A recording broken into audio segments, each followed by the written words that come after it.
Bueno, ahora sí, buenos días o buenas tardes a todos, todas y todes. Hoy estamos en el encuentro final de la capacitación de estrategias ambulatorias.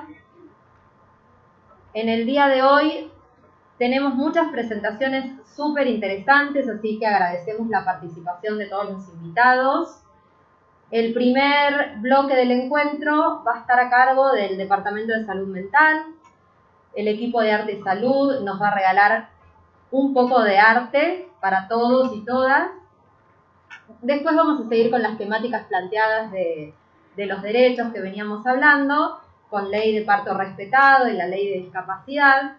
Y al final, algunas perlitas que son sorpresas, que no se las voy a comentar, así que por favor les pido que se queden todos hasta el final del encuentro. Bueno, Ana, te cedo el espacio. Esto parece la misa cuando el cancionero.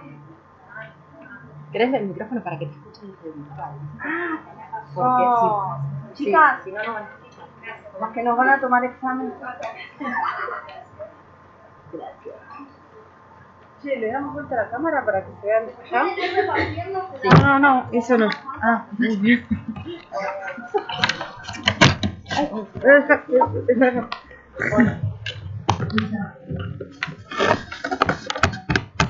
Ahí va.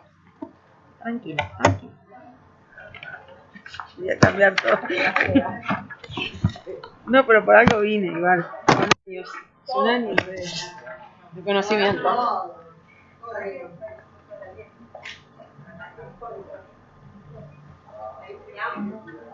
Sí.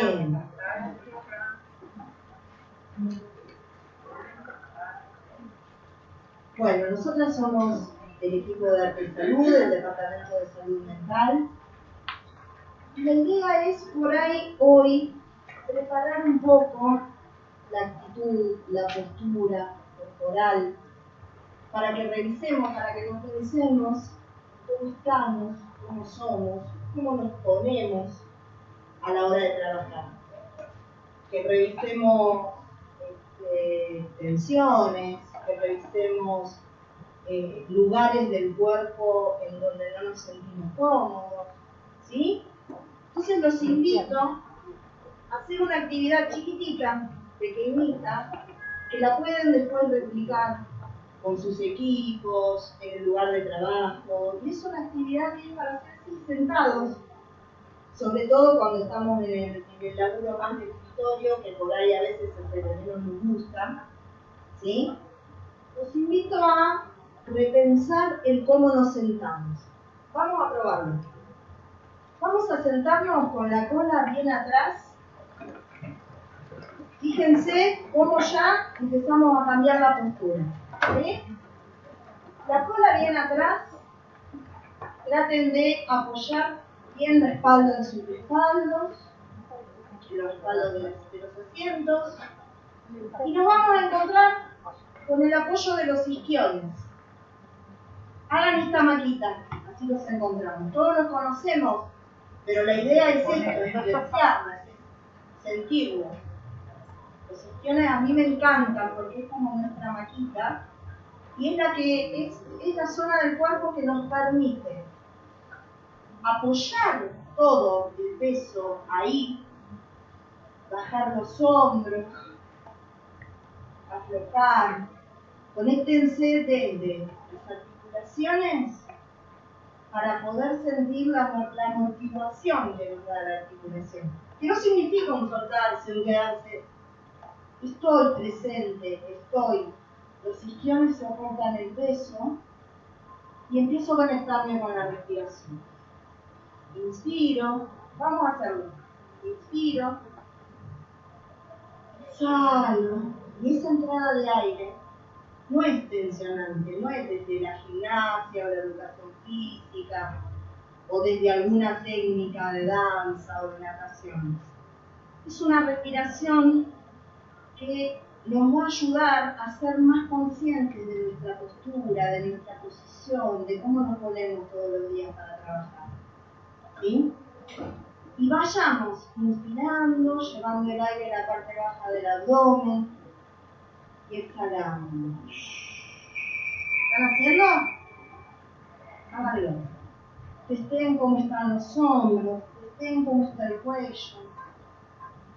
Hoy estaba haciendo un Zoom con los pacientes de salud mental y estuvimos trabajando toda esta cuestión de estar tan conectados con las pantallas, de estar tan llamados desde la mirada y desde la mirada a una imagen, que ni siquiera es una imagen que está presente ahí con nosotros, y que cuando queremos hacer el esfuerzo por escuchar, terminamos creando una postura ahí, ¿no? Una postura muy pendiente del otro, muy de que el otro me escuche, que el otro me entienda, tratando de suplir esta no presencialidad.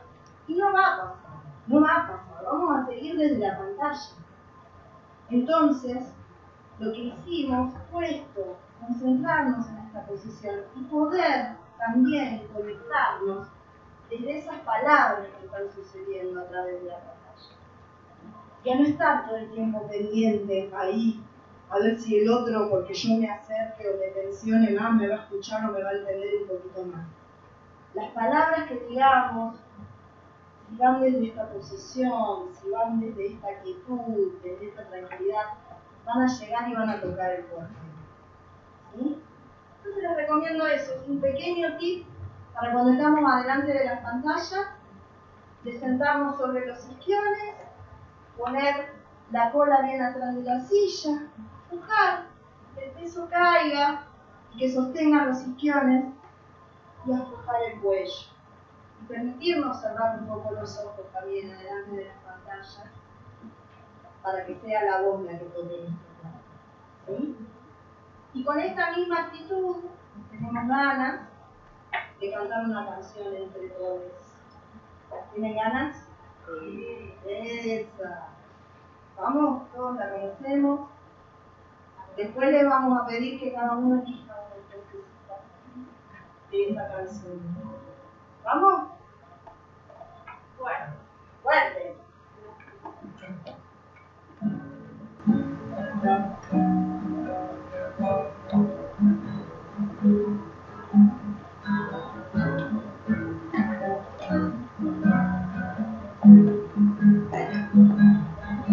Y dice, aunque te abraces a la luna, puede ser de la respiración, de la relajación, aunque te fuerces con el sol.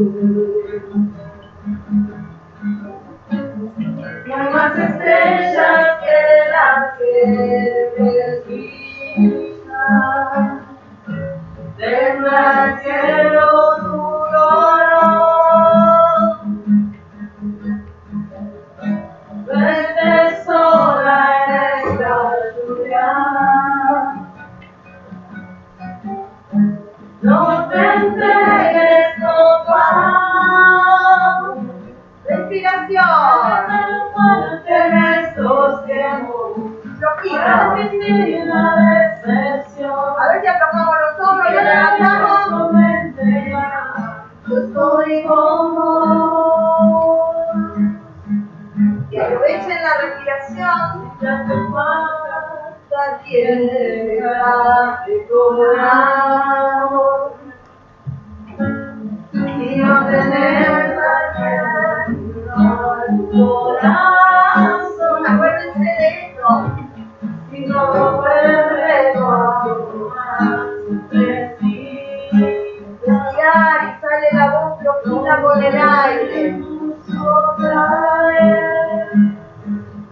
Hace falta tensionarse, hay que matar. Entre sola esta lluvia. Inspiro y exhalo. No te entregues, por favor. Siempre fuerte en estos tiempos para resistir la decepción. Y abierto mente y alma, yo estoy con vos.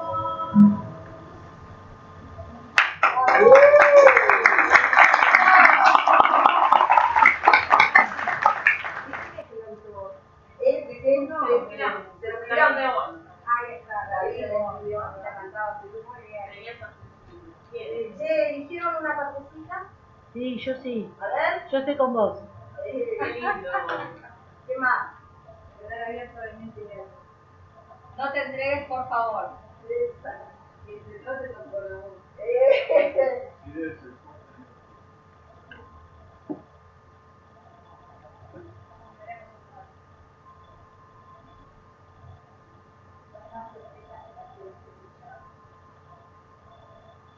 ¿Por qué no tienes tiempo para nosotros? ¿Hay que conseguir votar? Bien.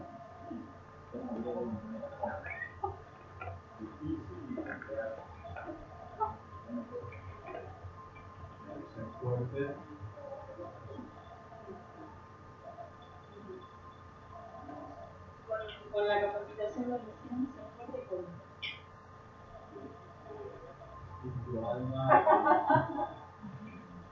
relajando, sin tensionarse.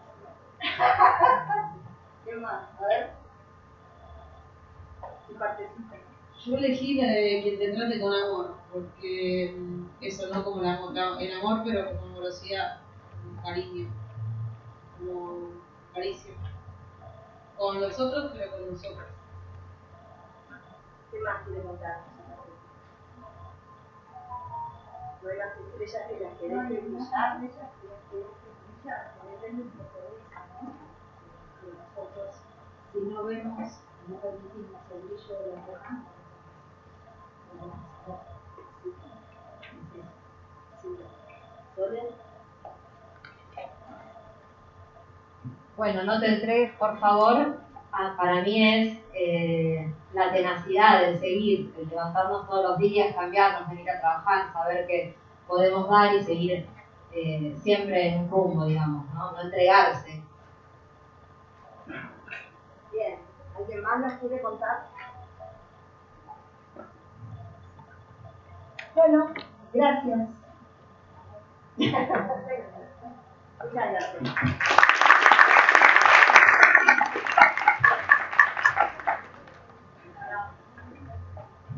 Bueno, muy bien. Ahora sí, vamos a ir a la presentación del Departamento de Salud Mental. Así que le doy la palabra a Silvio Ferrer, que es el jefe del departamento, para hacer la presentación, la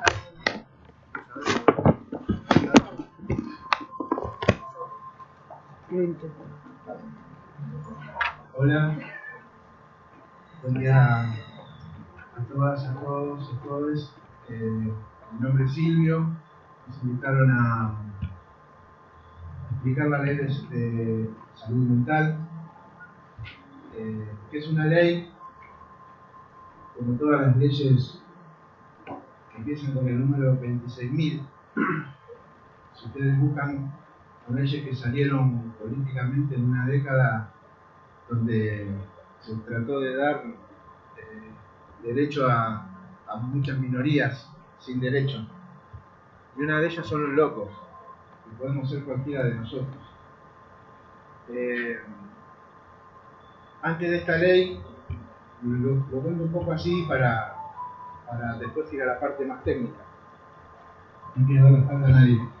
Antes de esta ley, alguna persona podía ser internada o entre comillas encerrada en un hospicio, en un hospital monovalente, en un manicomio, y podía estar hasta su alta o podía estar abandonado legalmente en un hospital psiquiátrico. En la República Argentina tenemos casos de personas de más de 20 años internados en la colonia Cabrel, en el hospital Gordo, en el hospital Esteves, en la colonia Monte de Oca. Esta ley viene a trabajar el tema de la desmanicomialización y el cierre de los hospitales manicomiales,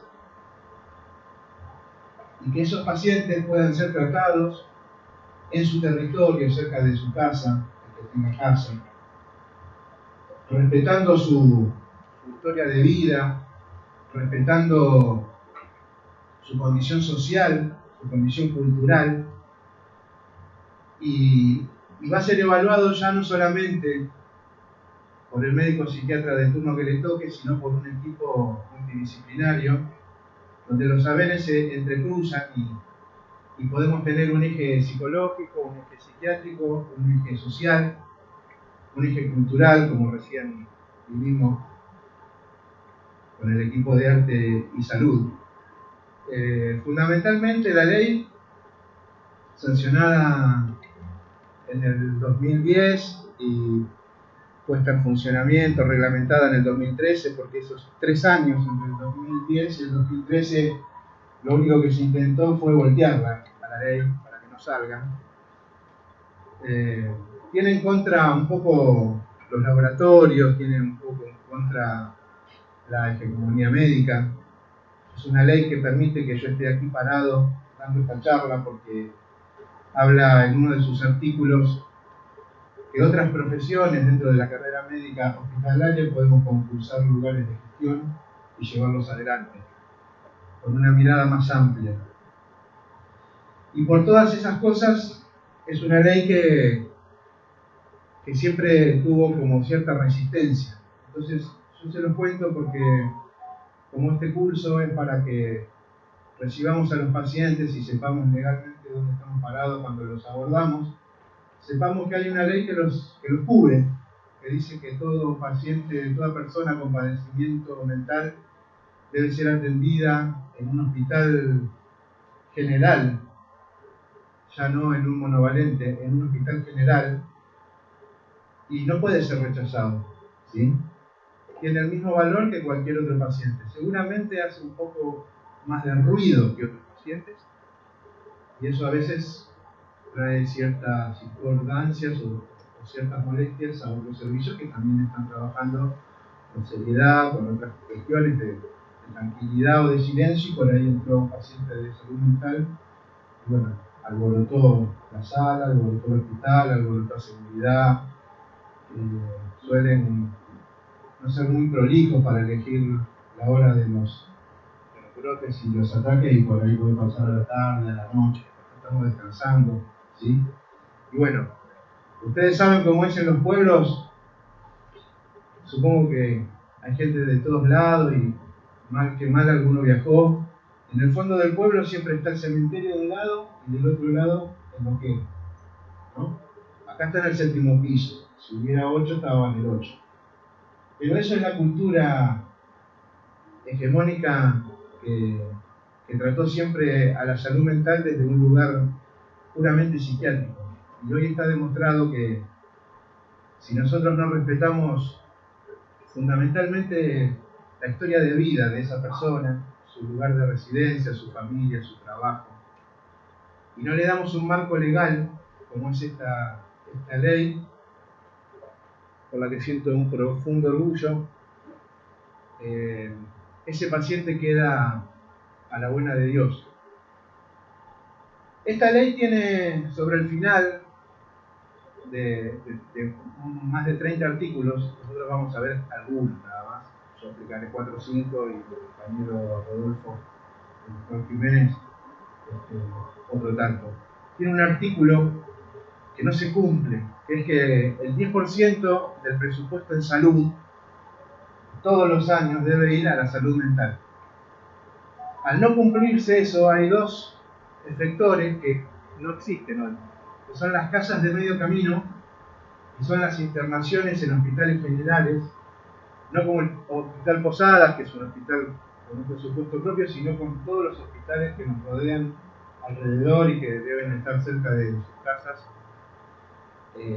Cuando llega un paciente a un hospital general, a un hospital provincial, a un hospital municipal, por esta ley tiene el derecho de ser atendido, ¿sí? Incluso de ser internado en sus primeras 48, 72 horas hasta que pase la crisis aguda. Y eso hoy no se hace. No se hace, yo creo, un poco porque hay que militar la ley y un poco por la falta de presupuesto, ¿sí? Un paciente que llega a un hospital chiquito de pueblo altera toda la guardia. Entonces, si hay un hospital más grande, seguramente se le va a mandar al celular. Nosotros tenemos la suerte y el orgullo de cumplir la ley acá en el Hospital Posadas, ¿sí? no solamente con la creación del Departamento de Salud Mental, sino con la Guardia de Salud Mental, que supongo que todos la deben conocer. Es una guardia que trabaja con psiquiatras, con psicólogos, con licenciadas en trabajo social, con enfermería, que dispone de 10 camas, que funciona 24/7, con medicación. Así que bueno, es un lugar, digamos, donde estamos intentando, a pesar de que cumplimos con la ley, una mejora continua, ¿sí? Bueno, si vemos... A ver, veamos 3 o 4 artículos nada más. El primero porque tiene que ver con el derecho, digamos, ¿no? La ley lo que asegura es el derecho a la protección, o sea, el derecho a ser asistido, a ser atendido. Si un paciente de salud mental se planta en un hospital y me dicen tengo que ser atendido, tiene derecho el paciente, ¿sí? Y el otro eje fundamental, que es lo central para entender esta ley, se cambia el eje clínico y se pone el eje en los derechos humanos. Esta es una ley basada en los derechos humanos del paciente, a tener acceso a ser atendido, más allá del diagnóstico que tenga, ¿sí?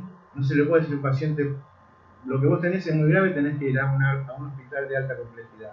No, los efectores de salud, como lo marca la ley de salud mental, deben asistir por ley a las personas con padecimiento mental en el territorio de la República Argentina,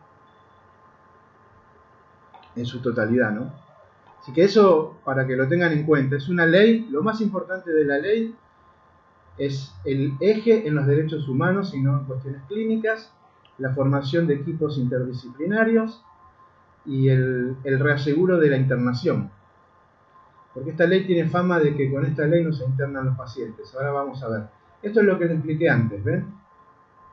Es muy importante tener, cuando tenemos un paciente en el lugar que estemos trabajando, puede ser una ventanilla, puede ser la guardia, puede ser estoy trabajando en seguridad, viene un paciente, bueno, tengo que hacer como un ejercicio, si se quiere, teórico, de trabajador de la salud, que es lo que somos, de que esa persona que tengo enfrente tiene un componente histórico, socioeconómico, cultural, biológico, psicológico, y en ese momento no está viniendo a comprar un pasaje para irse de vacaciones, tiene una preocupación, tiene un dolor, tiene un penar, ¿sí? Entonces por ahí se dirige mal a nosotros, o nos escupe, o nos rompe el vidrio de la guardia, ¿sí? Bueno, es nuestra función antes de llamar a la policía comprender esta situación, ¿sí? Y repensarlo hacia adentro de los equipos. Esto también es importante y tiene que ver con cuando no teníamos esta ley. O sea, cuando uno recibe un paciente en el lugar que estemos trabajando, el paciente puede ser que traiga quizás un resumen de historia clínica de otro hospital, quizás un certificado de discapacidad. Bueno, la ley marca que eso no es una estampilla para siempre. No porque un paciente de salud mental tenga un diagnóstico APRECU, yo lo debo juzgar con ese diagnóstico, ¿sí? Por eso la ley cambia la palabra trastorno, quedaría como sinónimo de fijeza, por padecimiento, y da imagen de cambio, ¿sí? Uno puede tener un brote, puede tener una crisis emocional en un momento de su vida, y a lo mejor en ese momento le hicieron un certificado, y 5 años después viene al hospital con ese certificado. Hay que volverlo a evaluar. No nos podemos agarrar de esa evaluación anterior. No es una etiqueta, ¿sí? En el campo de la salud mental no autoriza en ningún caso a presumir riesgo de daño o incapacidad, lo que solo puede deducirse a partir de una evaluación interdisciplinaria de cada situación particular en un momento determinado, en el aquí y ahora, ¿no? Como decía Pillon Rivière.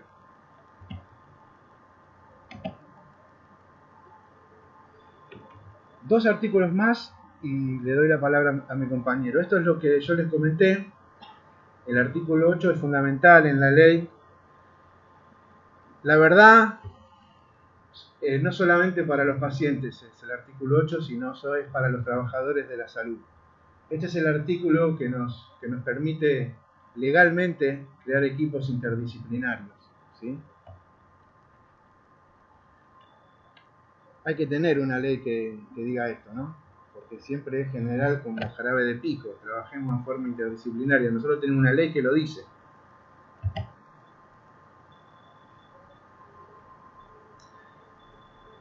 Tanto el tema de las internaciones como el tema de la medicación, la ley le da una mirada de no castigo, de no callar al paciente con la medicación, de no internarlo para sacárselo de encima. En este caso, el artículo 12 habla de eso, que la medicación es exclusivamente en términos terapéuticos, ¿sí? Es con una mirada de salud, no con una mirada disciplinaria, ¿no? No medicar de más, digamos, ¿no? Como que le pone letra a la iatrogenia que uno podía encontrar o encuentra si recorre todavía algunos hospitales monovalentes.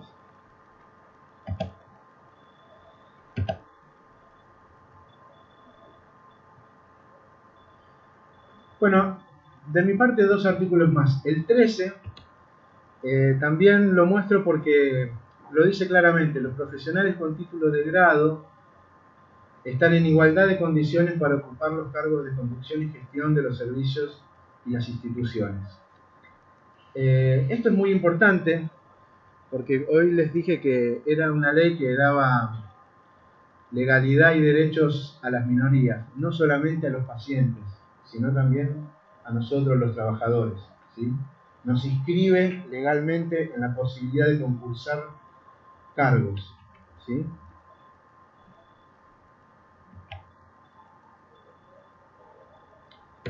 Y yo voy a cerrar con esto, porque para desmitificar que la creación de la ley de salud mental deja a los pacientes en la calle. En el tango hay una frase que es que el tango siempre te espera, ¿no? No importa en qué edad vos entres al tango, él siempre te espera. Y la ley de salud mental siempre te va a alojar, porque si no te aloja el municipio, te va a alojar un hospital nacional, y si no te va a alojar, nosotros tenemos lo que se llama un órgano de revisión, que es el órgano que creó la ley de salud mental, a la cual nosotros debemos informarle cuando tenemos un paciente internado pasado los 10 días, ¿sí? Hay 2 clases de internaciones. La internación es tomada como último recurso, ¿sí? No es el primer recurso la internación, es el último recurso. Tengo que agotar el consultorio externo, tengo que agotar una entrevista quizás grupal o familiar, ver con el recurso que cuenta, y en la última instancia la internación. Solamente decir que hay 2 clases de internaciones, ¿sí? Según la ley. La voluntaria, donde le transmitimos al paciente su padecimiento, su situación actual, y que es mejor que se interne a que vuelva a su casa, siempre deben ser pensadas en internaciones breves. Y está la internación no voluntaria, donde por más que el paciente no quiera internarse, nuestras matrículas de psicólogos, de médicos, nos hace hacer un acto de salud y decidimos nosotros internarlo, más allá de lo que el paciente decida en ese momento. Nosotros consideramos que debe ser internado. Lo que nos exige la ley es que avisemos al órgano de revisión y a la justicia, ¿sí? Para que no haya un desaparecido en un hospital. Tengo en el hospital Posadas internado a fulano de tal, ¿sí? Bueno, muchas gracias. Yo le voy a dar la palabra a mi compañero. Él va a tomar desde la internación hasta el final de la ley. Gracias.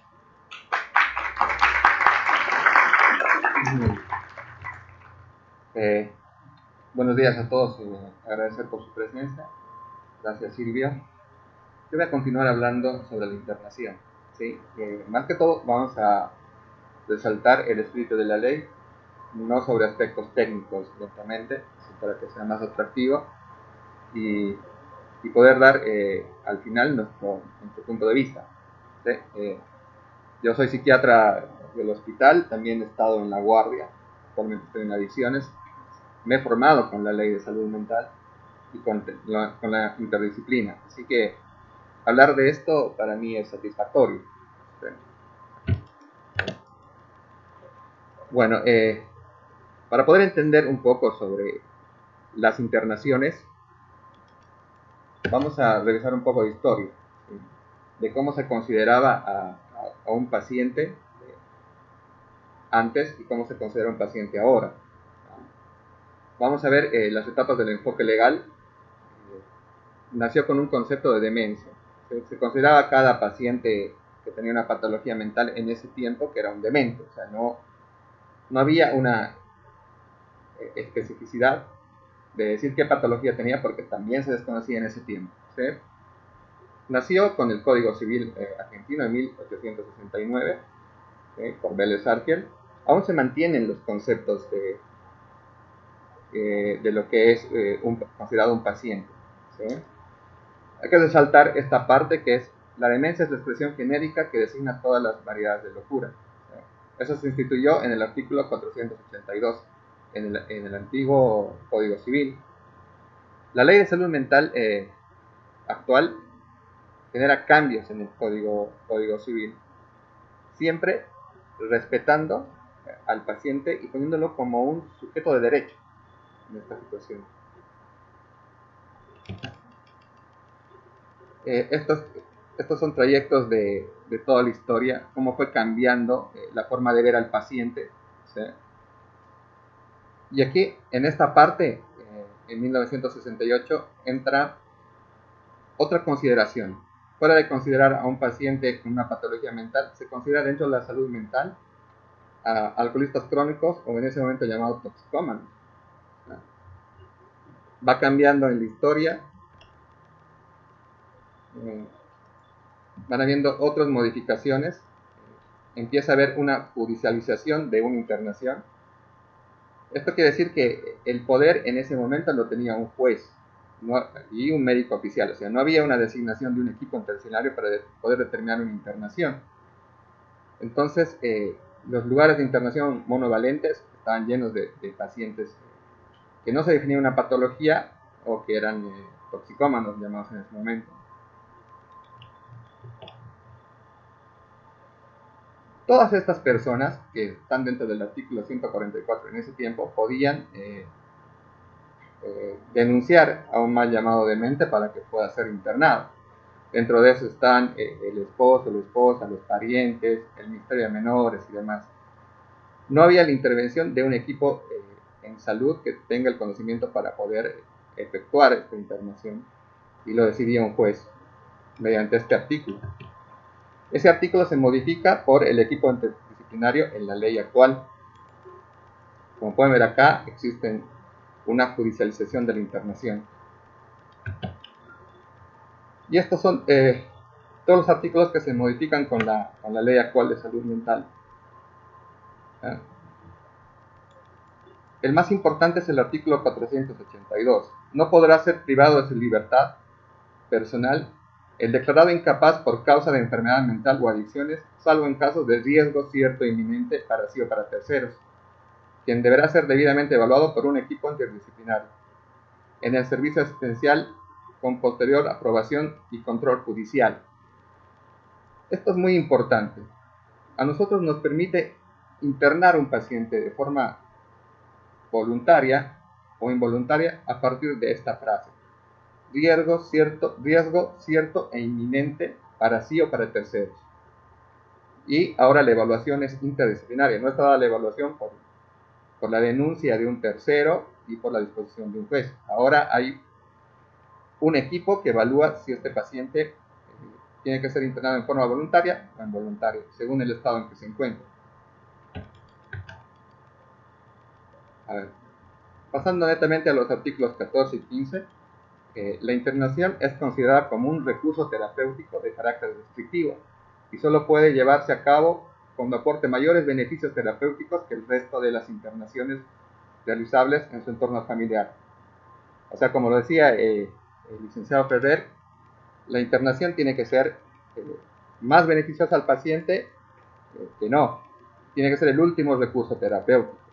Tiene que ser breve y si es en forma voluntaria, se tiene que revisar en 60 días con el órgano revisor para que el paciente pueda expresar su voluntad de seguir en una internación o no.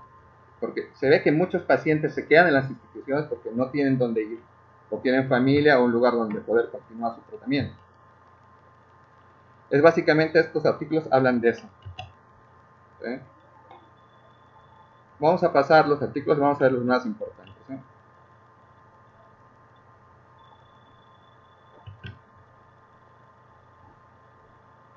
Bueno, como dijimos acá, la persona internada bajo su consentimiento podrá en cualquier momento decidir la misma el abandono de la internación. Como dije, 60 días, revise el órgano revisor si se está cumpliendo los derechos del paciente. Bueno, son más artículos, son aspectos técnicos de la ley en realidad.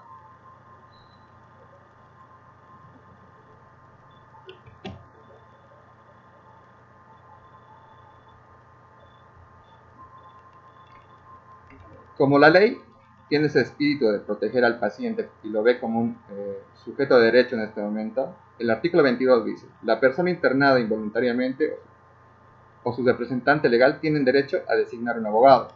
Si no lo hiciera, el Estado debe proporcionarle uno desde el momento de la internación. ¿Sí? Entonces, la ley considera ya al paciente como un sujeto de derecho y lo defiende. Ese es en realidad el espíritu de derecho. Son todos más aspectos técnicos para proteger en realidad al paciente.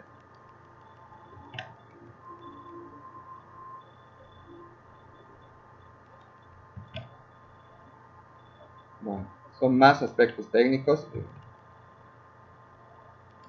Vamos a ir directamente a las conclusiones para revisar en las conclusiones todo lo que es el espíritu de la ley. ¿Sí?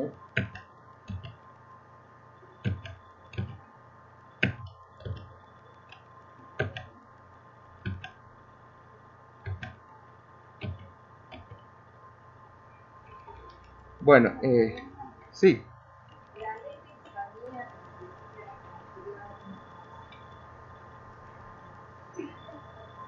En esto se pierde, darle los derechos a una mujer, derechos civiles, ¿no? Y a la familia dedicada. Sí, como dice en el artículo que mencioné, la familia podía denunciar a la persona para que sea internada, y eso lo decidía un juez.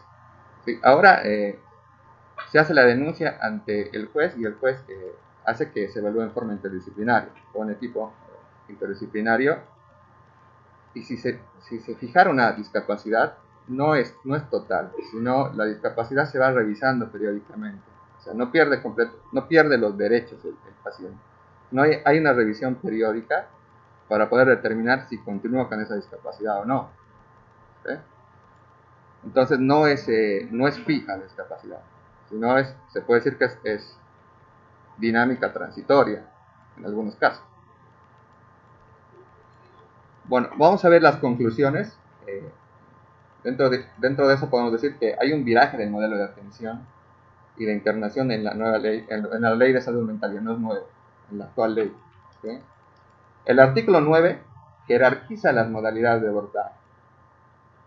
Es interdisciplinario y intersectorial, basado en los principios de atención primaria de la salud. O sea, con esta ley se ha querido cambiar el modelo de manicomio a un sistema de atención comunitaria, ¿sí? y jerarquiza el abordaje. Establece que la internación sea considerada como un recurso terapéutico restrictivo y solo puede llevarse a cabo cuando aporte mayores beneficios terapéuticos que el resto de las internaciones realizables en su entorno familiar, comunitario o social. Hay un reconocimiento explícito de los derechos humanos y de las personas con padecimiento psíquico.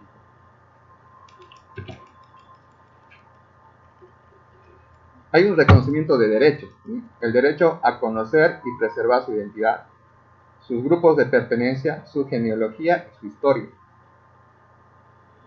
Derecho a recibir tratamiento y a ser tratado con la alternativa terapéutica más conveniente. Eso quiere decir el abordaje que nosotros le podamos dar desde la interdisciplina. Esto tiene que ser algo que restrinja menos sus derechos y libertades, y hay que verlo en forma dinámica. En un momento puede estar en riesgo cierto e inminente, pero en otra evaluación, incluso en el mismo día, puede ser que no.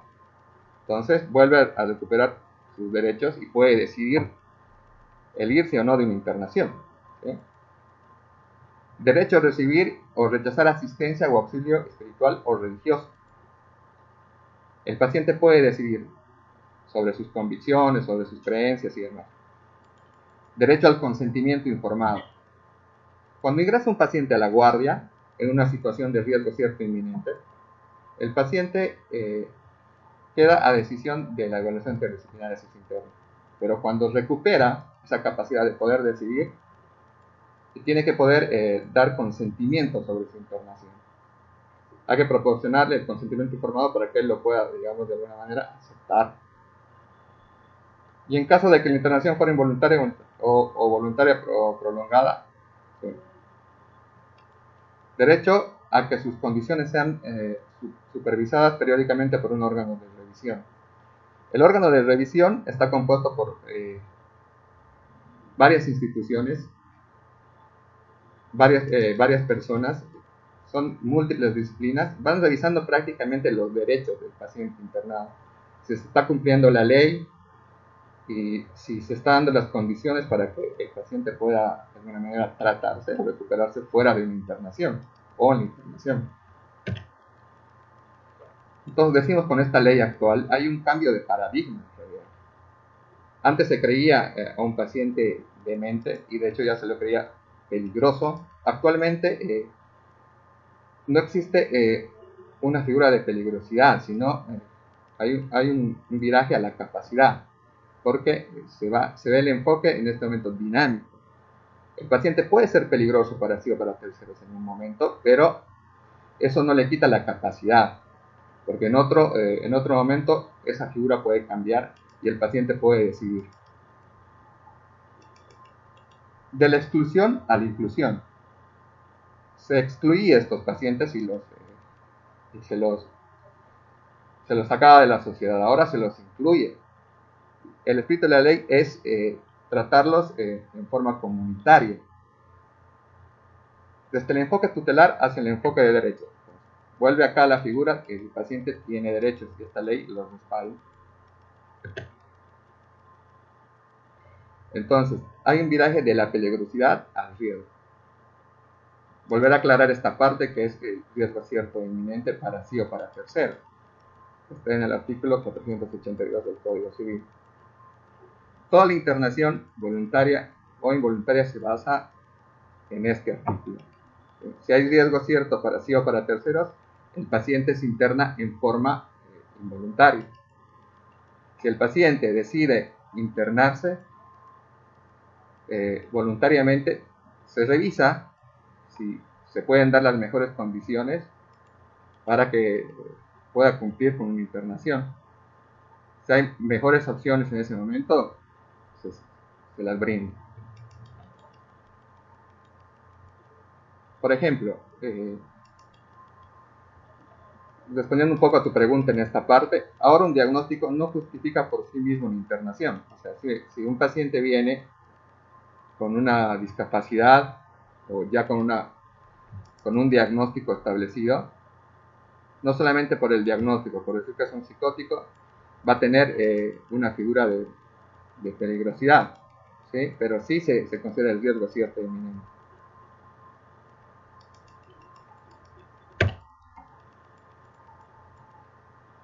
Esto también es la base de la ley.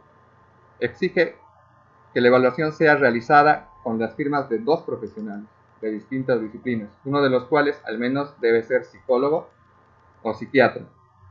El equipo interdisciplinario está compuesto por varios profesionales, entre los cuales están psicólogos, psiquiatras,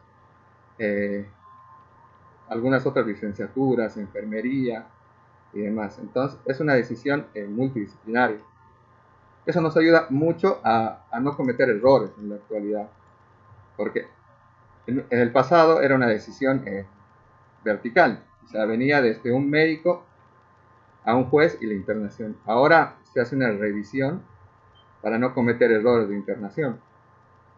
Está el equipo interdisciplinario, se informa al juzgado que en este momento actúa como parte de la revisión de la internación. No es el que toma el principal papel para poder internar a un paciente. Por eso, en este momento hay una desjudicialización de la internación. Se retiran dos herramientas del Poder Judicial, tenía hasta entonces, la internación judicial y el permiso judicial de alta. Anteriormente, como existía una decisión unilateral de la justicia para poder manejar a un paciente en la internación, había mucha demora. Por ejemplo, solamente podía salir de alta si había un dictamen judicial. Entonces los pacientes se quedaban por varios años internados, porque había mucha burocracia en determinar esa situación, en hacerlo efectivo. Los dos resultan innecesarias cuando se busca que ese poder solo cumpla un rol generante de los derechos de las personas con padecimiento mental.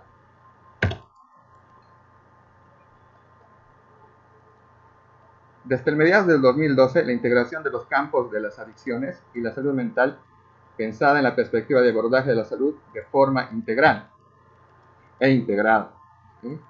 Inicia de un proceso de cambio. A partir de esta subsecretaría asume el compromiso de sumar la atención de salud mental a la red de atención provincial.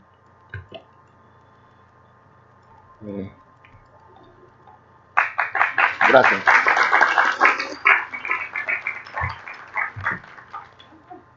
No sé si alguien tiene alguna pregunta. Quise ser muy breve en esta parte de lo técnico para pasar específicamente a ver el espíritu de la ley respecto al paciente. ¿Tiene alguien alguna pregunta?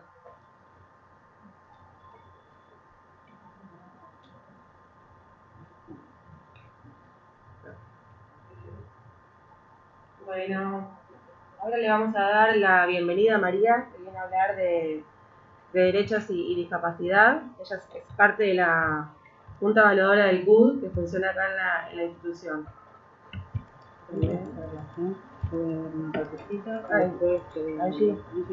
Y después Angie va a dar otro pedacito de la charla.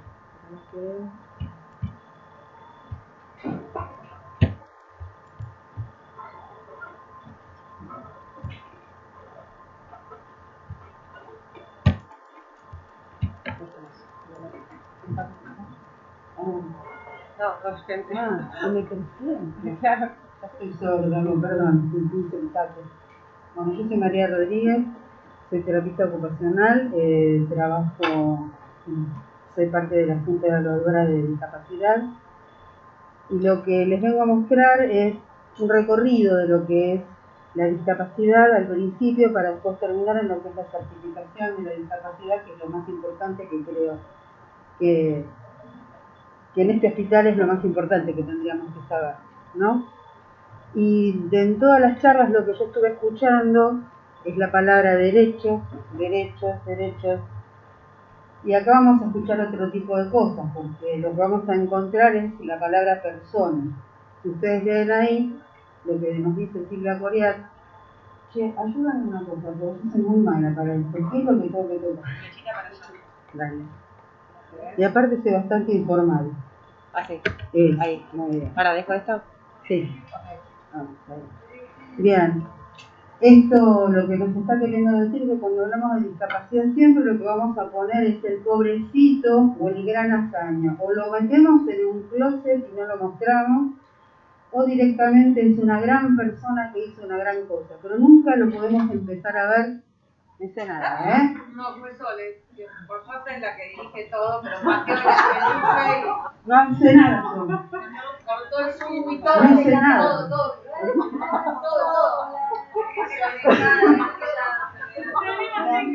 Si alguien está dando la presentación por WhatsApp, por decir, me dicen que ya se hubiera Pero conectado. como yo que dije que era informal, ¿sabes qué? Y se dejaron todos locos de posada. Impresentable. Yo sí. Sí, Yo sigo. No van a ver un... Sí.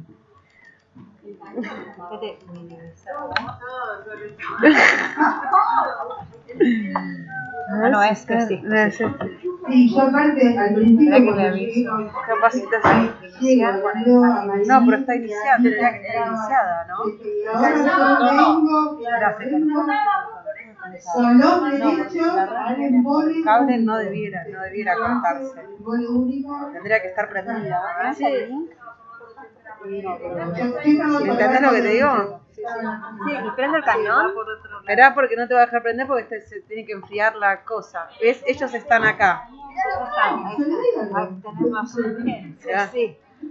Ahí subí la presentación. Se llevaron puesto el cable, perfecto. Ahí está, claro, porque va por otro acceso. ¿Cómo se llama ella? María, vos podés seguir con el micrófono, los de afuera están viendo. Todo perfecto y nosotros ¿Estaban estamos escuchando escuchando. esto? Sí, están Uy, escuchando qué todo. desastre. Pero vos sos informal. Yo soy informal, pero la verdad.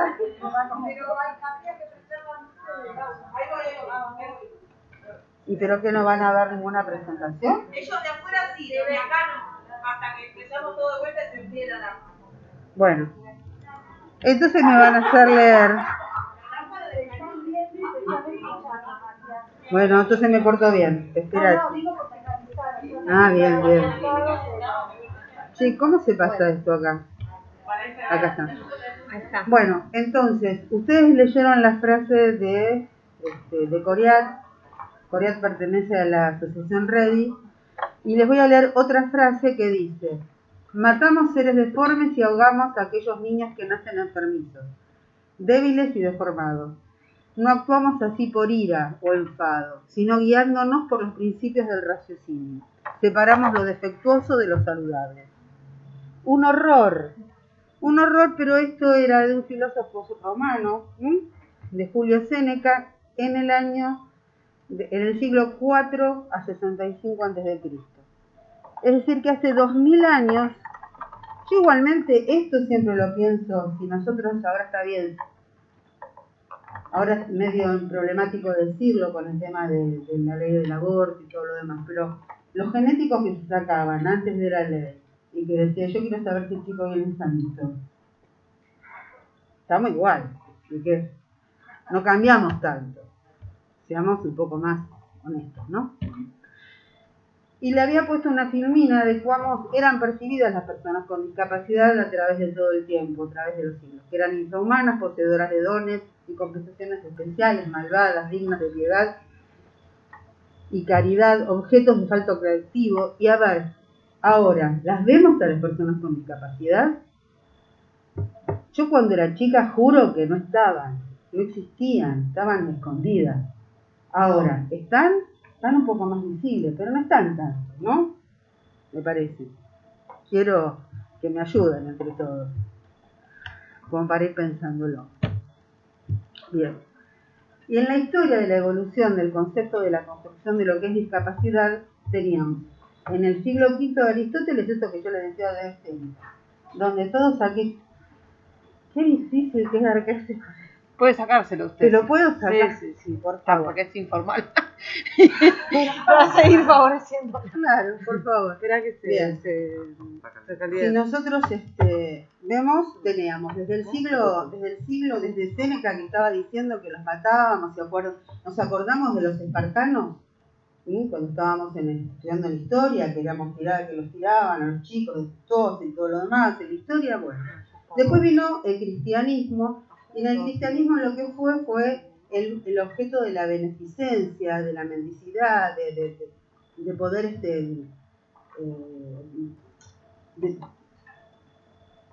ahí no me sale la palabra, chicos. Claro, de la protección, de la sobreprotección, de todo este tipo de cosas, del pobre angelito que podía estar.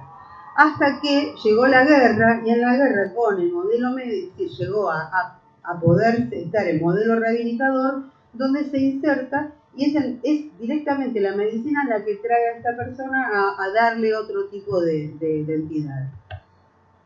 Si seguimos con los enfoques, ayúdenme, con problemitas acá. Claro, recién en el 84 es cuando empezamos a hablar de los derechos humanos. Hasta ese momento. Hasta ese momento, es decir, discapacidad pasa a ser parte de unas minorías. Exactamente como las mismas minorías de, como estaban hablando ustedes, de los locos, como estaban hablando del colectivo LGTBI, o los negros, o los viejos, o los niños. Son los mismos. ¿Sí? Y recién en el 84 se consigue esto de estar pensándonos como personas, es decir, que es una persona con discapacidad. Una historiadora, es una abogada argentina que presentó en su tesis, presentó estos 3 modelos que nosotros, es en este momento lo que se viene hablando desde lo que venimos hablando recién. El modelo de la presidencia es aquel que o los marginaba o los mataba. Era el modelo eugenésico, se llamaba. Estaban estos dos. El modelo médico rehabilitador es aquel que a la persona con discapacidad sí o sí lo llevaba a la normalidad.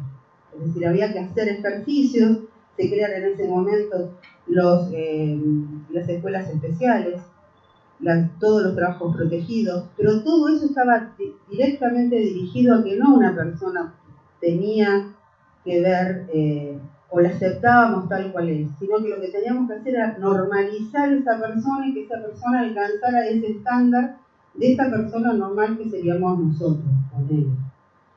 Y después de un montón de recorridos también pues llegamos a lo que es el modelo social, que es el que en este momento estamos transitando, este cambio de paradigma, donde el modelo social lo que hace es que más allá, y esto lo repitieron los compañeros, un diagnóstico no hace la condición de salud de una persona, sino que la sociedad también tiene que ver con esto que nos está pasando. El modelo social, ahí lo tienen, si yo, pueden estar leyendo ya, pero fíjense por ejemplo, si yo estoy en una silla de ruedas y tengo que subir una escalera, y la realidad es que más allá de la discapacidad tiene que ver, el entorno tiene que ver con esta discapacidad o esta falta de participación que yo voy a tener. Si nosotros pusiéramos al revés, a mí esta figura me encanta por eso, porque imagínense si para poder ir al baño tuviéramos que ponernos los zancos, ¿no? Y yo creo que la persona con discapacidad vive en este mundo, directamente. Un mundo donde no está adaptado, donde está todo en contra y nada está pensado en ellos. Entonces, el modelo social lo que nos viene a traer es justamente esto. Nosotros somos parte también, y partícipe y actores, de todo lo que ocurre con esa persona que tiene determinada discapacidad. Este será un poco, es un chiste, pero es un mundo más justo, ¿sí? Donde todos podríamos ser, es antiquísimo, porque no hay ni teléfono, así que lo puedo mostrar poco tiempo, ¿viste? Por poco tiempo, porque ya no queda más, me van a decir qué es eso. Bien, si nosotros vamos, la primera clasificación que hubo de discapacidad, traigo así bien cortito, es la CIDIL, y si llegan a ver arriba, era la Clasificación Internacional de Deficiencias, Discapacidades y Minusvalías. De ahí es esa la bendita palabra que viene con el minusválido, ¿de dónde viene? Desde ahí. Pero lo importante de todo esto es que es la primera vez, era horrible porque decían, bueno, el déficit, la pérdida traía una discapacidad y esta discapacidad lo que traía era una minusvalía, entonces soy un minusválido. En ese momento era difícil de transitar, pero las minusvalías es la primera vez que trae esto de lo social. Esto que, lo que nos pasa, las rampas, las cosas comunes, esto es lo que discapacidad. ¿Sí? Esto está en... Bien, fíjense recién en el 93, es decir, ¿hace cuánto? 20 años, 27 años. Nada. Hace 27 años la OMS recién está revisando este tipo de nomenclatura y empieza a ver de qué manera pueden nominar las cosas, y lo que saca es otra clasificación, que es la CIF, ¿sí? Donde la forma de ver la discapacidad es totalmente distinta, mientras que allá mirábamos, si miramos el nombre, es la clasificación internacional, ayúdenme porque de acá no veo, de funcionamiento, entonces ya no hablamos de discapacidad, sino que hablamos de funcionamiento también, de la salud. Entonces ya tenemos un cambio totalmente positivo, donde no es la pérdida, sino que estamos hablando totalmente en algo que una persona puede hacer y que puede funcionar en el entorno, que no es menor, parece tonto, pero no es menor. Bien, esto es lo que les dije recién, así que vamos a pasarlo. Entonces, fíjense que esto también se los voy a pasar. Sigo pasando, porque es lo que dije. Estos son componentes. Bien. Entonces, la forma de clasificar, que tiene de clasificar la CIF es esto. Esa condición de salud que para nosotros va a ser puesta como discapacidad, va a estar dada por esta interacción, por las funciones y estructuras corporales. Yo me voy a detener cortito porque después lo va a volver a dar mi compañera, pero más centrado en lo que es la CIF, que antes era, cuando nosotros estábamos antes del 80 y pico, era diagnóstico, paja, te pongo el mote, palabra discapacidad. Se acabó, no te lo saco nunca más. En este momento tengo que estar evaluando esto. Tengo que ver que las funciones estén alteradas, pero que estas funciones alteradas a mí me den una limitación en la actividad y la participación. Y que también lo social está viéndose en los factores ambientales y en los factores personales. Los factores ambientales que son el hospital, por ejemplo. ¿Sí? Psiquiatría, 7º piso. Rehabilitación física, 7º piso. Coincido, no hay 8º, porque si no, estábamos hace 20 años que estoy. Sin embargo, seguimos estando así. ¿Sí? Por ejemplo, todavía está re lindo con toda la gente que estamos, pero por ejemplo, ¿le enseñamos un lenguaje de señas o cómo? No, parece que no. ¿Hicimos el aro magnético? No. Hubo un montón de cosas. Entonces, en los factores ambientales tiene que ver con esto. Como una persona con discapacidad todavía tiene muchas más restricciones, no hay más discapacidad, muchas más restricciones en su participación, que es lo que hace que su discapacidad sea mayor. Bien. Bueno, lo que dije recién, yo me estoy adelantando a las líneas, así que es esto. Ustedes tienen que ir, las organizaciones segregan totalmente, ¿sí? Igualmente yo pienso, por ejemplo, cuando dicen, vaya al Zoom de planta baja F. Ustedes saben, somos todos compañeros, ¿dónde carajo queda? Sí, a los que me están escuchando. El Zoom de planta baja F ya es todo un tema.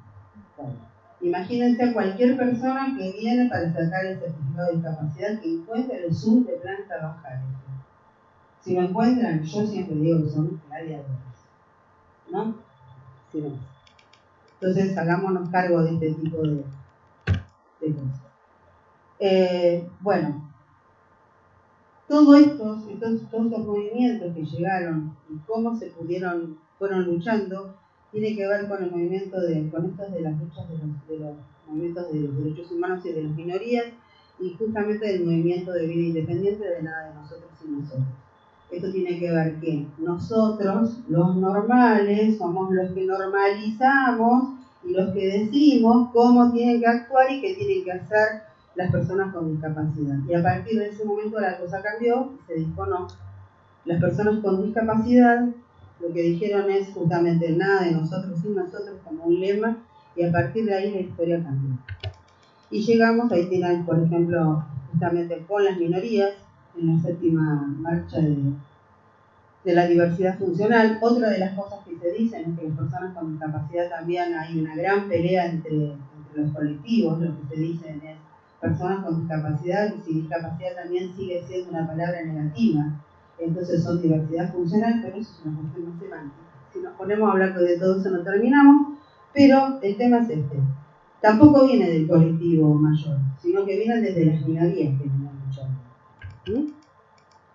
Y en Argentina le traigo la ENDI porque es la primera vez, fíjense que es el 2001, de hace 20 años, que es la primera vez que estamos teniendo valores de lo que es discapacidad.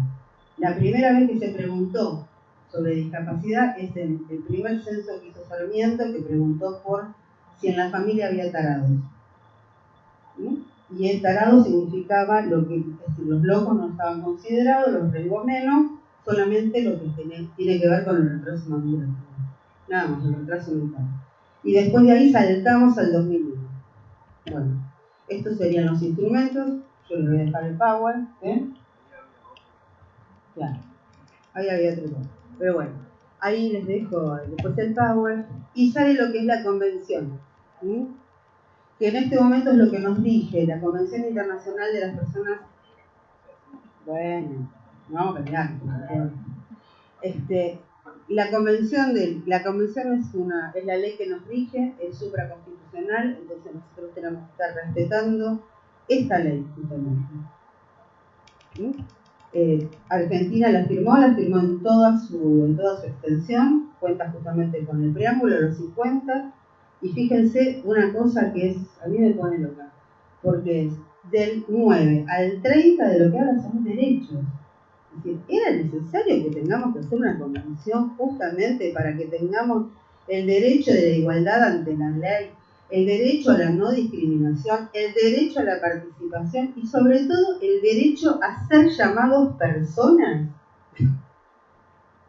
Es terrible, es terrorífico. Y no hace mucho, por eso, en el 2000 y pico. Entonces piensan, por eso viene desde antes. Nosotros, es cierto que cuando estamos hablando, si nosotros hablamos, es persona con discapacidad. No podemos decirle discapacitados. Si realmente estuviera la ley de medios, vigente, tal, si decimos discapacitados, nos pueden hacer como si fuera mala praxis. Si nosotros podríamos incluso a todas las personas que están trabajando en los medios, acá un discapacitado, juicio. Se le dice personas, son personas. Y a mí me pone loca esto de estar pensando de que tenemos que pasar 2000 años para decirle personas. Bueno, bien. Y fíjense cuáles son. En los principios 3, igualdad ante la ley, accesibilidad, igualdad de oportunidades, la no discriminación, la participación y la inclusión de plena sociedad, el respeto y la dignidad inherente, la autonomía. Cosas básicas que nosotros no estaríamos pensando que estas tienen que ser respetadas. Bueno, tuvimos que ponernos de acuerdo mundialmente para que esto se haga. Así que, pero lo más importante que nos da la convención son estas 4 cosas. Nos da muchas cosas, pero estas serían. Primero es el ajuste razonable. El ajuste razonable significa que no hace falta invertir en 700.000 rampas y modificar íntegramente todo. Y pasámelo a planta baja, por ejemplo. Entonces ya ese es el ajuste razonable. ¿Sí? Poneme, no sé, hacer las cosas de una forma no tan complicada, no tan tecnológica, sino desde un sentido común. No hace falta. El diseño universal es que cada cosa que esté en este momento esté pensada directamente en el diseño universal, pensándolo desde una persona con discapacidad. La otra es el apoyo. Acá estuvieron hablando, y los apoyos y las personalidades jurídicas, que es la ley del artículo número 12, no sé quién estaba hablando sobre la curatela por acá. Por alguien, ahí, bien. Lo que se dice, lo que en este momento las curatelas no están suspendidas, lo que se habla son los apoyos. Si una persona, si el juez lo que va a determinar es qué grado de apoyo va a tener esa persona. A lo mejor puede vivir sola, automantenerse, manejar determinada cantidad de dinero, pero no puede vender la casa. Entonces, ese sería el apoyo que va a tener. Puede hasta ahí. De la otra manera, teniendo la curatela, lo que hacía era restringirle toda la personalidad jurídica, que es lo que es el artículo 12. Ahora, ¿hay médicos que piden la curatela? Sí. Sí, todavía hay. Perdón, peor todavía, ¿hay abogados que otorgan curatela sin este tipo de pensar? Sí, todavía hay. Todavía hay porque no estudian. Entonces, a mí me parece que es una cuestión de que nosotros sepamos y que tengamos que cumplir la ley. Entonces, sí, ahí peleándolos, porque la realidad es esto.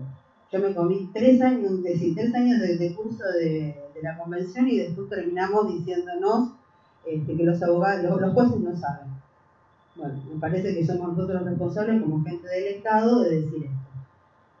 El artículo 12 de la Convención justamente son mucho más para la parte de mental, ¿no? Lo que está diciendo es esto, habla de la personería jurídica, que la personería jurídica va a ser establecida a través del equipo interdisciplinario y que va a determinar qué clases de apoyos van a hacer, porque los apoyos van a hacer justamente eso, para que esa persona tenga o no tenga la curatela o deja de tener.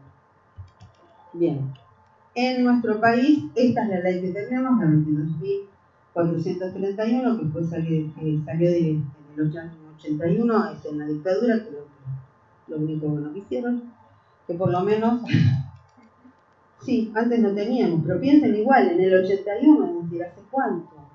No hace tanto, antes no teníamos. Bueno, y lo que reclamen, una de las cosas que están ahí, lo que trae la ley, es esto de la certificación de discapacidad, que también es totalmente ilógico, porque si yo tengo una discapacidad, ¿por qué tengo que pasar por una junta médica para que me certifique algo que yo tengo? También es ilógico. Y piénsenlo que también, como, si bien estamos socialmente, está todo bien, pero esto a mí me hace como credito con los derechos, ¿no? Pero es la ley. Y les traigo dos viñetas así chiquititas para dejar. Bueno, que la tenencia de certificado de discapacidad en la Argentina, no todas las personas con discapacidad acceden por distintos motivos a ser reconocidos como tales para la ley. La mayoría son porque el sistema médico no hace lo que tiene que hacer, que es un hermoso resumen de historia. Nada más, por ejemplo. O porque se otorgan la libertad de decir que usted no es. Ahora va mi compañero. Y con esto yo ya voy terminando. Esto es de la ENDI, no hay actual, pero fíjense esto. Esto es sobre el 100% de las personas que tenían discapacidad. La ENDI lo que se hizo fue una encuesta sobre hogares que había discapacidad y hogares que no había. Y dentro de ellos hizo un montón de familias. Pero fíjense esto. Sobre el 100% de las personas que tenían discapacidad, el 4% desconocía que existía un certificado de discapacidad. El 17% tenía un certificado de discapacidad, pero el 79% no poseía.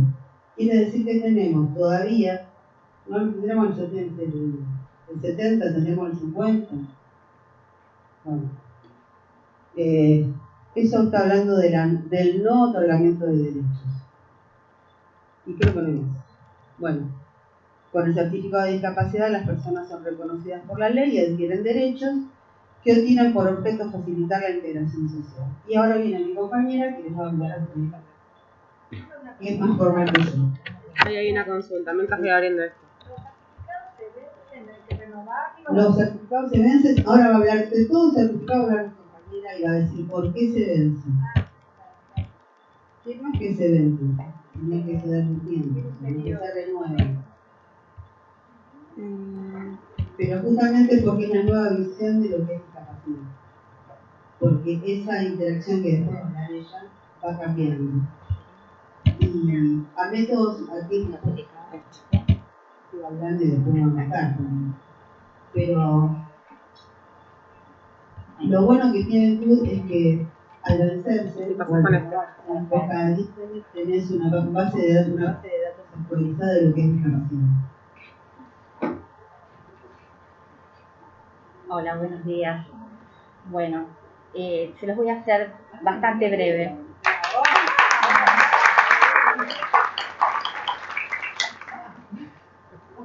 Bueno, se los voy a hacer bastante breve para complementar lo que dijo mi compañera. Bueno, estas son las leyes, digamos, en lo que se avala para la realización del certificado de discapacidad.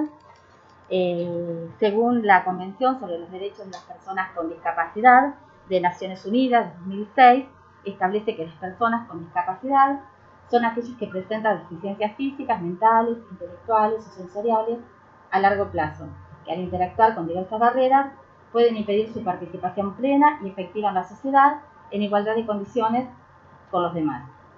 Este marco normativo nos invita a pensar a las personas con discapacidad más allá de la condición de salud y digamos que plantea la interrelación de las personas con el entorno, con el lugar en donde desarrollan su vida. ¿Qué es el Certificado Único de Discapacidad? Bueno, como dice ahí, es un documento público, tiene validez nacional, es emitido por una junta evaluadora que es interdisciplinaria, que certifica la discapacidad de la persona. Este es inviolable, es intransferible, está impreso en un papel moneda que cuenta con un número único que va en la parte superior del certificado de discapacidad. No se ve muy bien en la imagen, pero está en el margen superior derecho. Tiene un código de barra, que es el que está a la izquierda, con una numeración.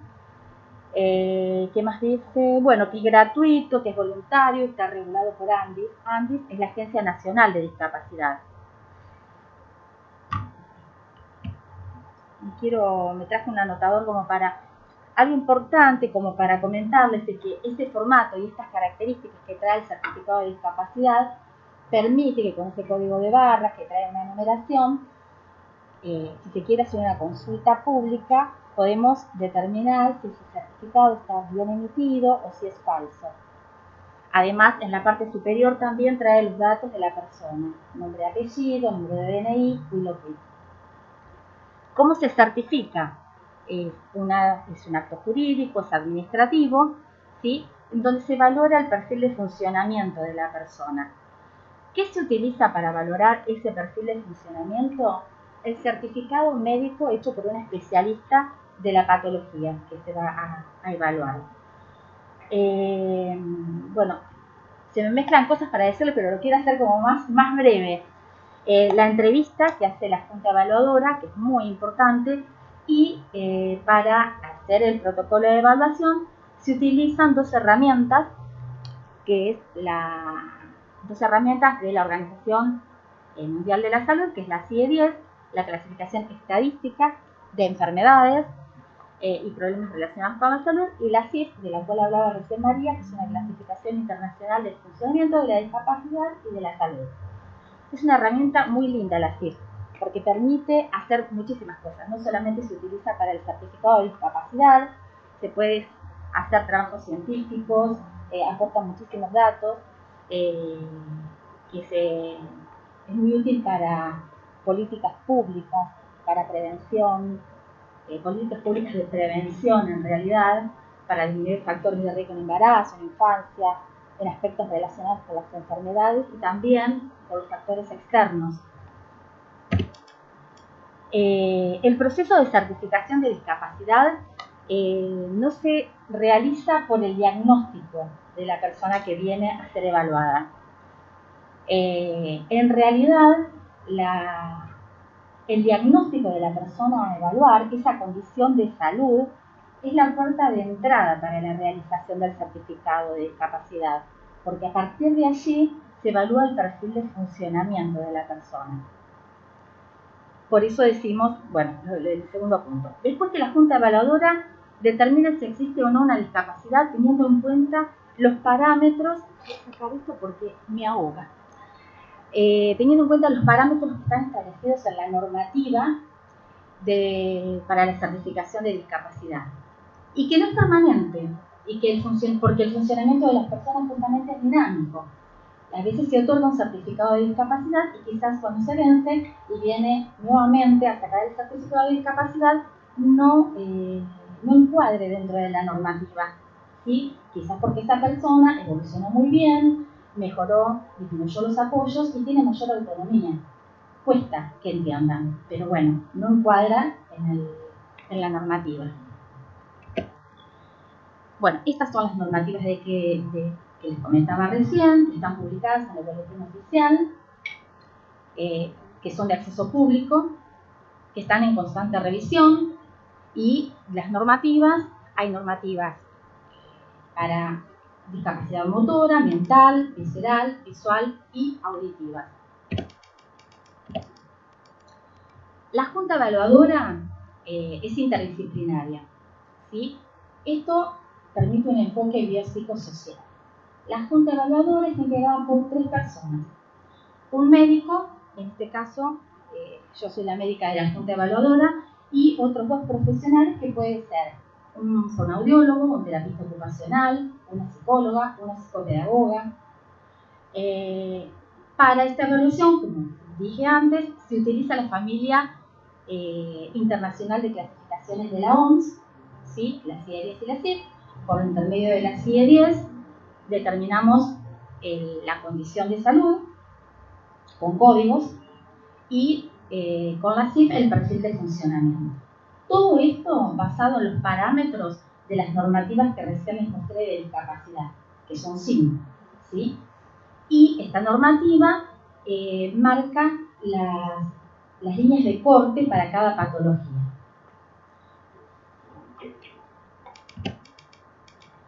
Bueno, la clasificación, la CIF, fue aprobada en 2001, comúnmente llamada como CIF. Constituye el marco conceptual de la OMS para una nueva comprensión del funcionamiento, discapacidad y salud.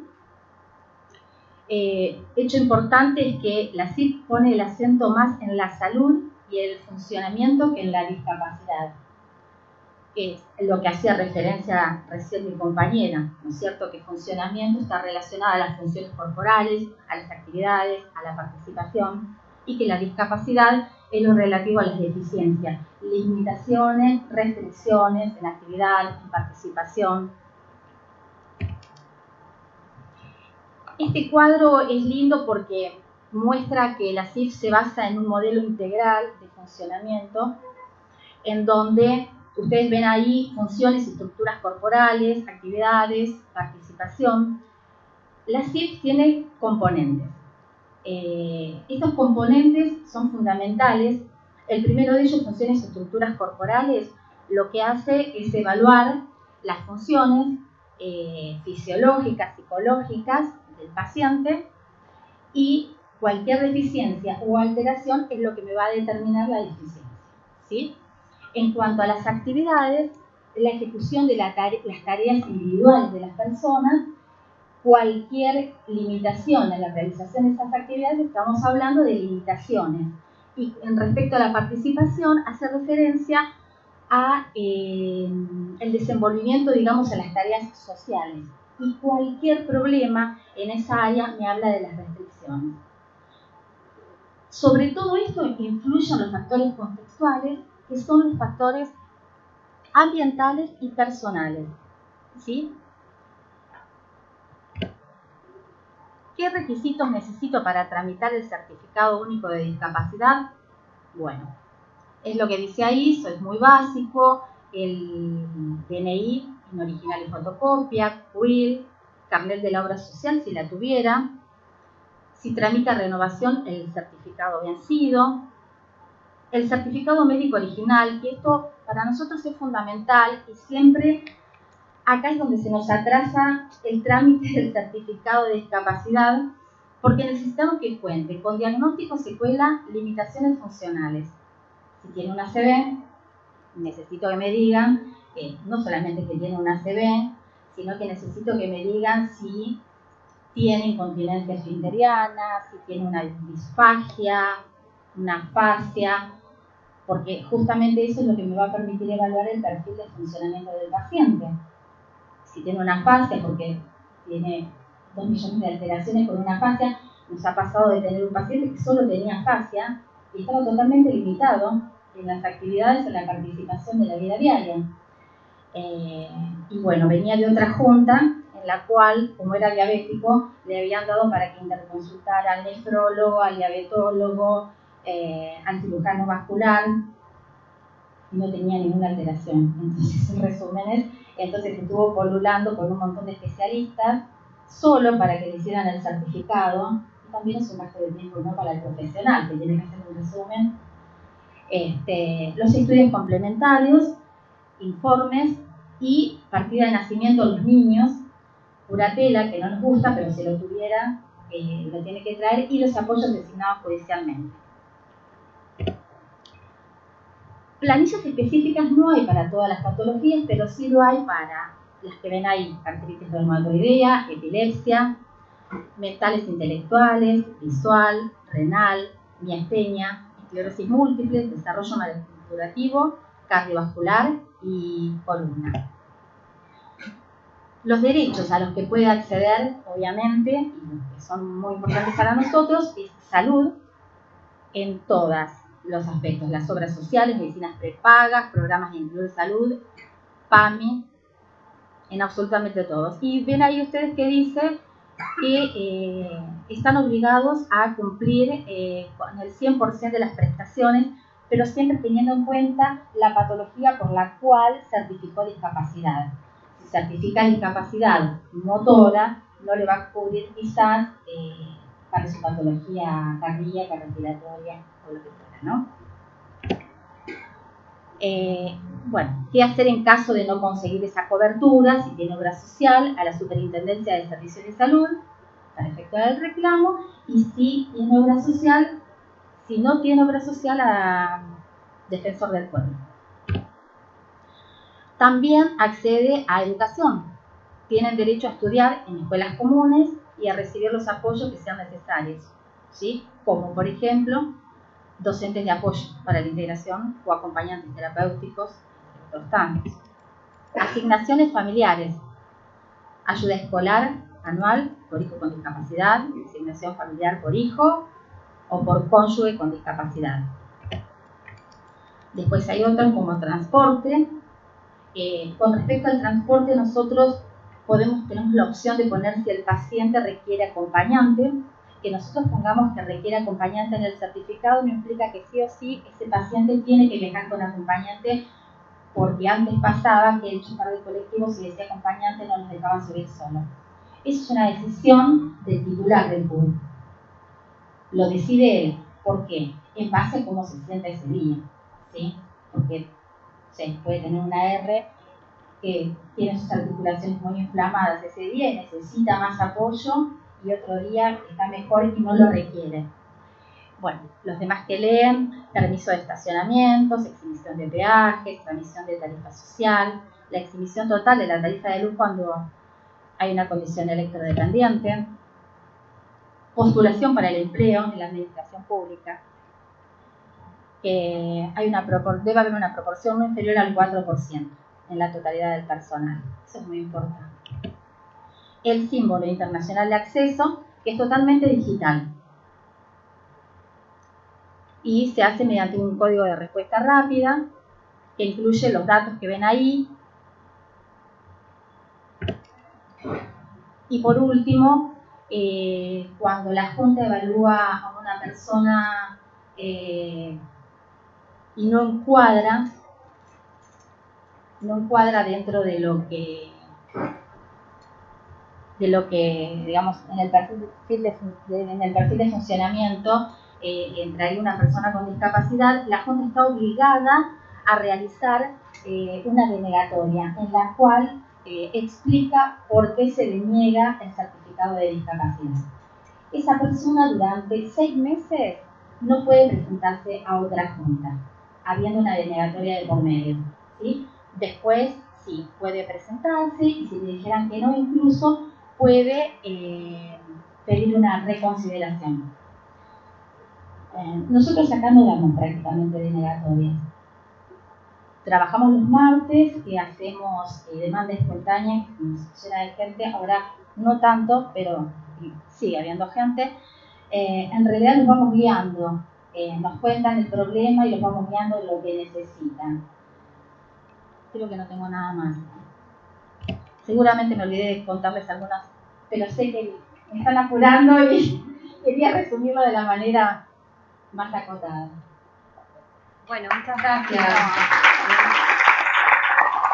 Bueno, la verdad que los temas son súper interesantes, perdón la agenda apretada del día de hoy. Todavía nos queda un poco, así que en virtud del tema que escuchamos, no te entregues, por favor. Aguanten un rato más. Le voy a dar la palabra a la doctora Cerro María Cecilia, que va a compartir.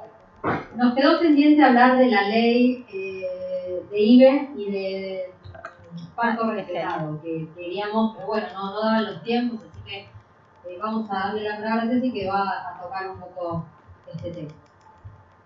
Sí, vamos a cambiar un poco en virtud de que sea lo más posible estos últimos minutos.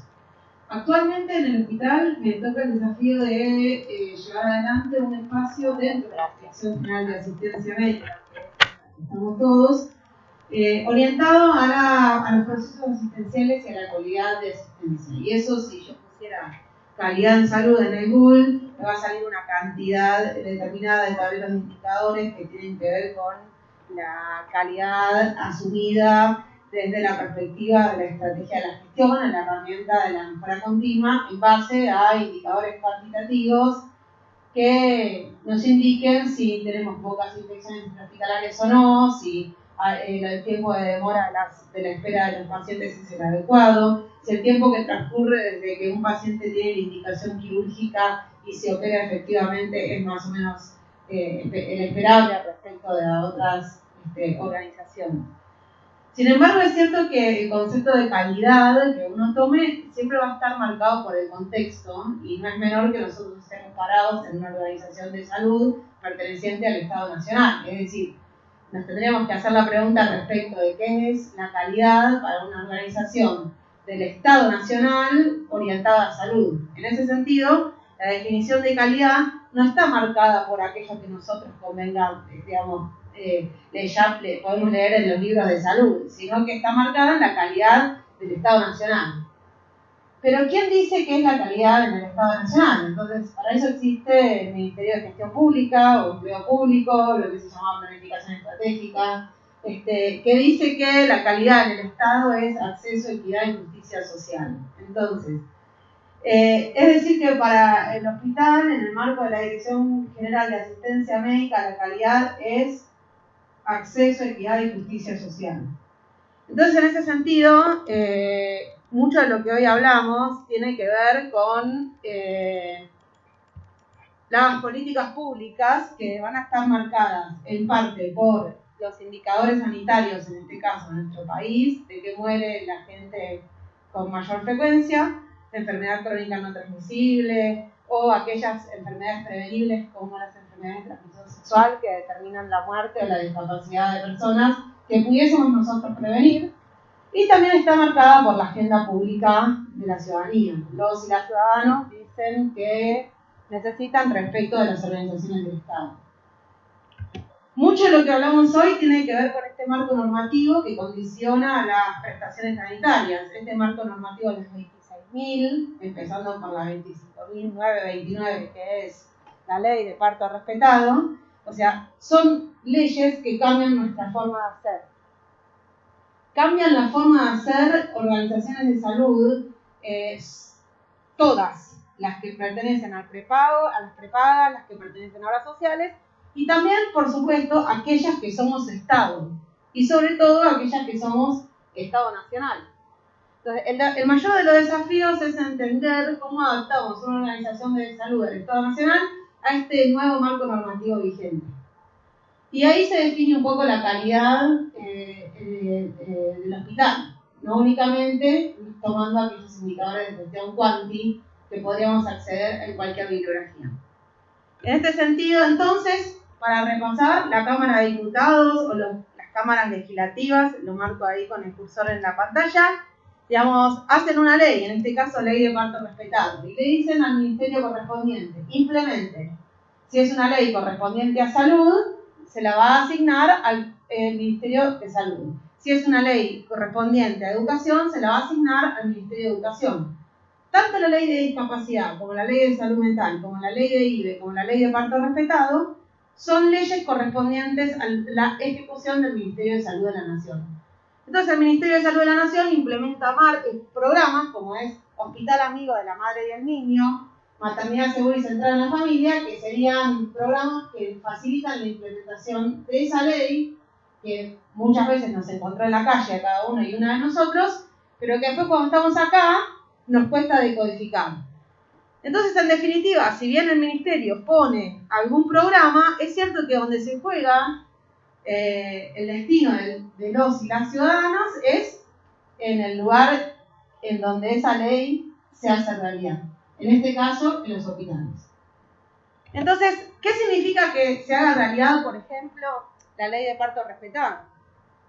De un lado están aquellas cosas que tienen que ver con lo que hacemos en forma rutinaria y mecánica, correspondiente a lo que bien sabemos y debemos denostar, no solamente en la literatura, sino cada vez que entremos al hospital, que es ese modelo médico hegemónico dañino, que nos gobierna en nuestra cabeza y que hace daño concreto a la gente, cuantificado, indiscutible, por una nueva forma de hacer que está orientada a la calidad en salud, que quiere decir a garantizar acceso, equidad y justicia social. Para ponerlo en palabras de parto respetado, sería desvincular a la madre del niño o la niña a un contacto piel a piel. Interpretar a los compañeros de vigilancia como seguridad contra algo, a traducirlo como cuidadores del hospital, de los pacientes y de nosotros. Métodos anticonceptivos a consejería de salud sexual. O sea, de alguna manera, cada organización tendrá un ecualizador que le permitirá saber cuán cerca y cuán lejos estamos nosotros de implementar verdaderamente el marco normativo vigente. Para cada prestación en particular. Quiere decir, según la ley de parto respetado, las mujeres tienen derecho a estar acompañadas. Para que se den una idea, en el hospital, según el informe de SIC del año 2020, solo el 46% de las mujeres están acompañadas. Según la ley de parto respetado, las mujeres tienen derecho a recibir información sobre todas las prácticas. Es algo que no se hace habitualmente. Según la ley de discapacidad, según la ley de salud mental, y así sucesivamente. Es decir, tenemos muchísimo para andar respecto de la implementación de este marco normativo.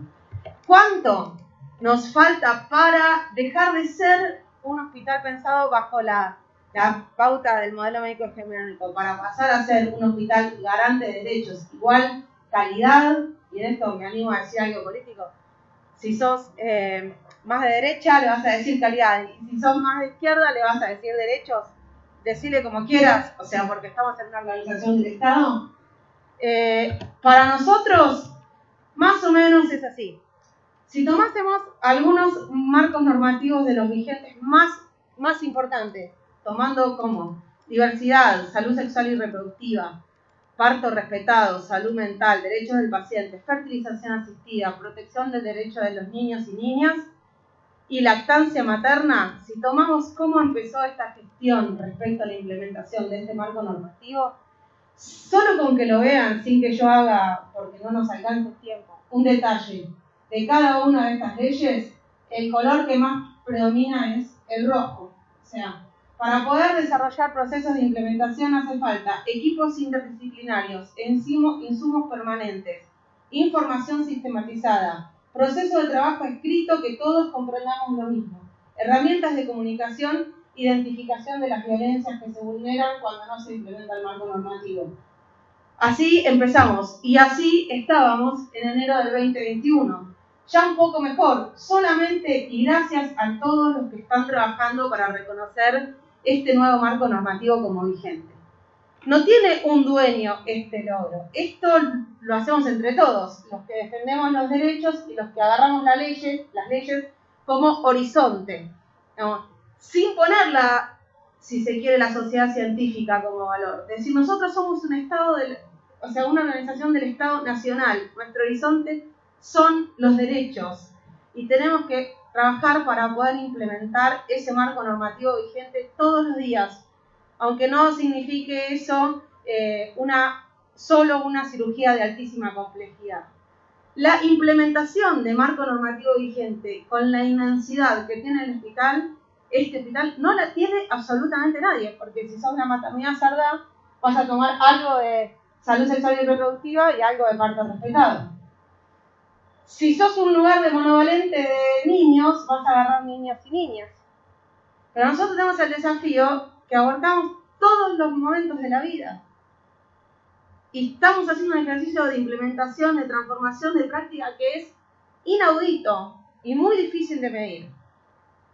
Entonces, en ese sentido, respecto a parto respetado y respecto a aquellos marcos normativos donde dice información sistematizada, quiere decir que desde los propios equipos están trabajando y elaborando información sistemática que diga que están mejorando la práctica, la implementación del marco normativo. Es decir, cada vez hay más personas trans que acceden a asistencia. Cada vez hay más personas con alta complejidad que acceden a métodos anticonceptivos. Cada vez hay más personas que acceden a IVE y más mujeres atraviesan los nacimientos de sus hijos acompañadas. Y este es un desafío institucional, no es un desafío de una parte u otra, porque los pacientes nos trascienden, o sea, y nos caminan. Y tiene que ver con empezar a pensar el hospital basado en procesos asistenciales y no en departamentos estancos. Entonces, no importa. Simplemente muchas gracias por estar haciéndolo. Es que no sabemos si vamos a ser exitosos o no. De lo que estoy segura es que estamos tratando de trabajar todo el tiempo mejorando nuestras prácticas. Y mejorar nuestras prácticas no implica únicamente mejorar lo que hacemos todos los días adentro del consultorio o hacer la última tecnología. Significa mejorar el acceso, la equidad y la justicia social.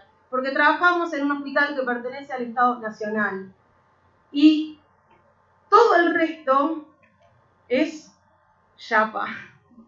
De alguna manera. Realmente necesitamos priorizar los derechos de los pacientes y centrar la atención en la ciudadanía, específicamente, para empezar a mirar lo que le pasa a la gente que transita el hospital. Y cada día que ustedes faciliten a un ciudadano o una ciudadana un transitar, se van a sentir mucho mejor profesionales de la salud. Y eso es garantizado. O sea, cuando vos le ayudás a una mujer que está tratando de lactar en el hall central a que vaya a un lugar más caliente y pueda amamantar mejor, te sentís mejor. Y cuando vos lográs que una mujer acceda a una interrupción voluntaria del embarazo, te sentís mejor, porque somos profesionales de salud, porque queremos estar al servicio de la gente.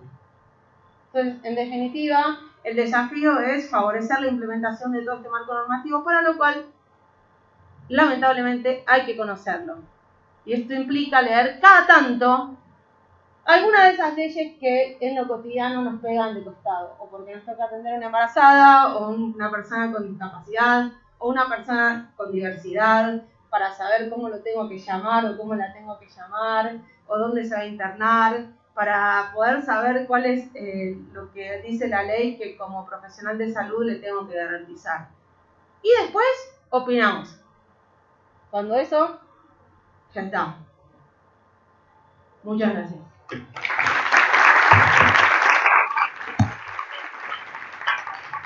Bueno, ahora sí, el cierre. Vamos a modificar algo que teníamos pensado. En realidad estos son evaluaciones, que forman parte del final de una capacitación. Tiene que ver con eso, no nos da el tiempo. Nosotros nuestra idea era dárselo y que lo respondan acá. Así que les pedimos que para poder acreditar el curso en el INAP ustedes lo hagan, lo vamos a mandar por formulario Google. Es muy corto, o sea, la verdad es que la idea es poder plasmar un poco todo lo que estuvimos trabajando este tiempo. Pero bueno, para que logremos acreditar el curso tiene que tener evaluación con estos resultados, así que el compromiso de hacerlo. Bueno, ahora sí, como últimas palabras de nuestra parte, la verdad que estamos súper agradecidos con todos y queremos, dado que ustedes nos brindaron su tiempo con la presencia y con escuchar y con sumarse a todas las apuestas que hicimos en esta capacitación, queremos entregarles desde nuestra parte algo que es lo que ahora Belén les está dando a cada uno, que tiene un significado simbólico muy relevante.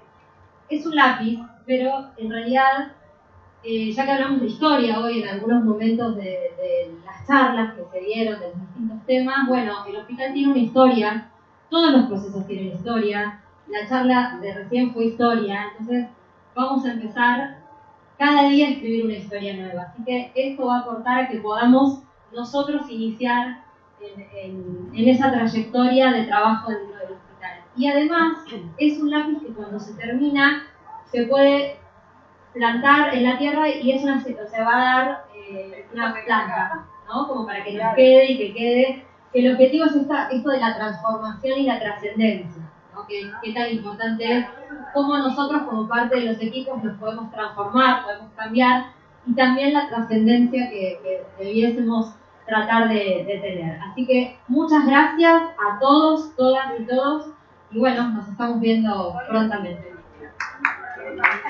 Sí.